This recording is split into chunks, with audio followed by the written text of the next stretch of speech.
Мен IT маманмын деп танысқан сайын, маған көп қойылатын сұрақ: сайт қалай жасаймын? Содан кейін сайт жасауға қанша ақша кетеді? Және үшіншісі, сайт жасауға қанша уақыт кетеді? Деген сұрақтар.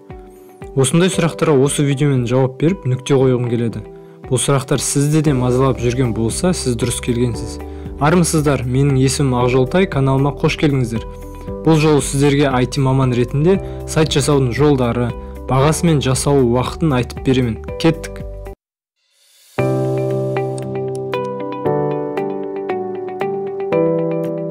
Сұрақтарға нақты жауап бермес бұрын видеода қолданылатын үш терминді анықтап алайық. Домен – ол сайттың атауы, мысалы egov.kz, abay.kz. Хостинг – ол сіздің сайтыңыздың интернеттегі орны, яғни сайтыңыздағы материалдардың сақталатын жері. Олар арнайы серверлерде сақталып, ол ақпараттың қауіпсіздігін хостинг беруші компания қамтамасыз етеді. Әдетте домен мен хостинг ақылы болады. Ай сайын немесе жыл сайын төлем төлейсіз. Лендинг пейдж деген бір беттік таныстыру сайты. Сол арқылы өзіңіздің компанияңызды немесе қызметіңізді басқаларға таныстырасыз. Енді сайт жасауға келсек, сайт жасаудың кем дегенде 3 түрі бар. Олар конструктор, CMS, яғни Content Management System, және нөлден жасау. Әрқайсысын қарастырып шығайық. Ең бірінші сайт жасау жолы конструктор арқылы. Оған Wix, Tilda, GoDaddy, Weebly және тағы басқа жатады. Бұл конструкторлар негізі өздері де сайт, бірақ сайт жасайтын сайттар. Сізге жақсы жаңалығым бар. Бұл жерде ешқандай код жазбайсыз, программалауды біліп керек емес. Лего конструкторы сияқты әр блоктың стилін, сөздерін, суреттерін ғана өзгертесіз. Конструкторлардың артықшылықтары: қолданылу жеңіл, компьютер қолдана алатын кез келген адам бұл конструкторда өз сайтын жасай алады. Көптеген дайын үлгілер, шаблондар, яғни дизайн дайын, оны тек өз контентіңізбен толтырасыз. Программалау тілін біліп керек емес.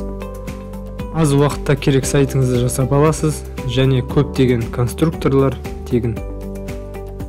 Артықшылықтармен қатар конструкторлардың кемшіліктері де бар. Мысалы, дайын үлгімен жасағандықтан сайттар бір-біріне өте ұқсас болып шығады, яғни даралық жоқ. Шектеулі функционалдар: сізге берілген мүмкіндіктермен ғана шектеліп, жаңа функционал қоса алмайсыз. Кейбір функционалдар ақылы болады.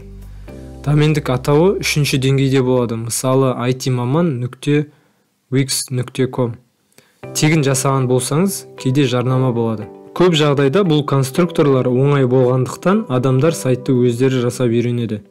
Сайтыңыз күрделі емес лендинг пейдж болса, немесе интернет дүкен болса, өте қолайлы. Кәсібіңіз жүріп алғанша осындай оңай жолмен сайт жасап алсаңыз болады. Кейін күрделі жолдарын қолданып, қалаған веб-сайтыңызды IT мамандарға тапсырыс беріп жасата аласыз. Бұл сайт жасаудың бірінші тәсілі болды. Ал екіншісі CMS платформалар арқылы жасау. CMS-тің ағылшыншасы Content Management System, аударсақ контент басқару жүйесі болады. Бұл жерде де конструкторлар сияқты контентті ғана өзгертсеңіз болады, бірақ айырмашылығы қолданылу мен мүмкіндіктерінде. CMS бағдарламасын ресми сайттарынан өз компьютеріңізге көшіресіз, оны орнатып сайтқа шаблон таңдайсыз, немесе нөлден бастап блоктарды қойып шығасыз. Егер білсеңіз, кейбір блоктар мен функционалдардың кодын өзгертіп, өзіңізге ыңғайлап аласыз. Дайындап болған соң кез келген хостингке салып, өзіңіз қалаған домендік атауын қосасыз. Кейбір хостинг қызметтерде CMS-терді бірден хостингтің өзіне орнатып жасай берсе де болады. CMS-терде WordPress, Joomla, Drupal сияқты платформалар мысал болады. WordPress әлемдегі ең танымал CMS болып табылады. Барлық сайттардың жартысы осы CMS-те жасалынған деген статистика бар. Ал енді CMS-тердің артықшылықтарына назар аударайық. Сайт жасау жылдамдығы жоғары, дайын үлгілердің көптігі, өте көп дайын қосымшалар мен плагиндер бар. Мысалы, сайтыңызды Google-ға шығаратын плагин, кері байланыс жасауға арналған форма деген сияқтылар. Барлығы дерлік тегін, тіпті ең танымал WordPress те тегін.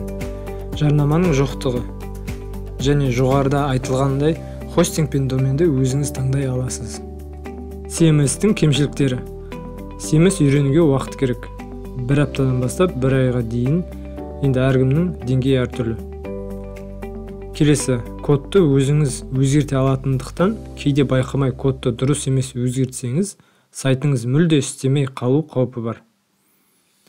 Тегін семіздердің коды ашық қолданыста болғандықтан, оны бұза алатын хакерлер жоқ емес.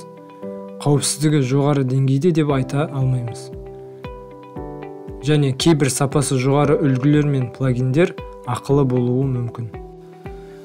Семізді сайт жасай алатын адамдарды табу қиын емес. Олар арзан бағаға жақсы сайт жасап бере алады. Ал енді мен жасаған кестеге назар аударайық. Лендинг пейдж жасатсаңыз, бағасы 100 мыңнан бастап 500 мың теңгеге дейін барады, және уақыты 1-2 апта алуы мүмкін. Интернет дүкенді екіге бөлейік. Біріншісінде ол тауарлар тізімі, жай ғана тізім болады, және сатып алу функционалы жоқ. Ал екіншісінде тауар сатып аласыз, ары картаңызды енгізіп, жаңа доставка дегендерді толтырасыз. Енді тауарлар тек қана тізімін көрсетсеңіз, ол бағасы 200 мыңнан бастап 600 мыңға дейін барады, және 2-3 апта алуы мүмкін. Және онлайн тауарды сатып алу, ол енді миллионға дейін барады, 400 мыңнан бастап, және уақыты 1 айдан асып кетеді кейде. Бұл енді менің шамамен жазғаным, әрбір компаниядан әртүрлі, және сіздің қалайтын функцияларыңызға өте қатты байланысты. Үшінші сайт жасау жолы нөлден деп атауға болады. Бұл жерде дизайннан бастап хостингке шығаруды өзіңіз жасайсыз. Осы жолды таңдасаңыз, біраз нәрсе үйренуіңіз керек. Мысалы, сайттың макетін жасауға HTML, ал әдемілеу үшін CSS. Осы екеу арқылы лендинг пейдж жасауға болады. Екеумен сайт жасауды верстка деп атаймыз. Верстка программированиеге жатпайды, сондықтан екінің бірі бұны үйрене алады. Айтпақшы, менің каналымда HTML CSS-ті бастаушыларға арналған курсым бар. Оны жоғарыдағы сілтемеге кіру арқылы таба аласыздар. Ал сайтыңыз сәл күрделірек болса, мысалы интернет дүкен, ол кезде JavaScript деген программалау тілін үйрену керек болады. Ол сайтыңызға функционал қосады. Бұл соңғы жолдың кемшіліктерін айтатын болсақ, программалау тілін білу керексіз. Үйрену уақытын қоспағанның өзінде сайтты басынан бастап аяқтауға дейін көп уақыт кетеді. Қосымша қабілеттеріңіз болу керек, мысалы жоғарыда айтылған верстка немесе дизайн жасау. Ал артықшылықтары. Ең бірінші, ол ешқандай шектеу жоқ. Қалаған сайтыңызды жасайсыз, өз фантазияңыз бен қабілеттеріңіз ғана шектеу болады. Домен мен хостингтен басқасы тегін.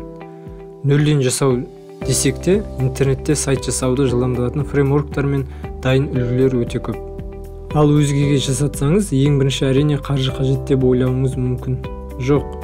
Ең бірінші IT-де танысыңыз, туысыңыз, жалпы сенімді адамыңыз болу керек.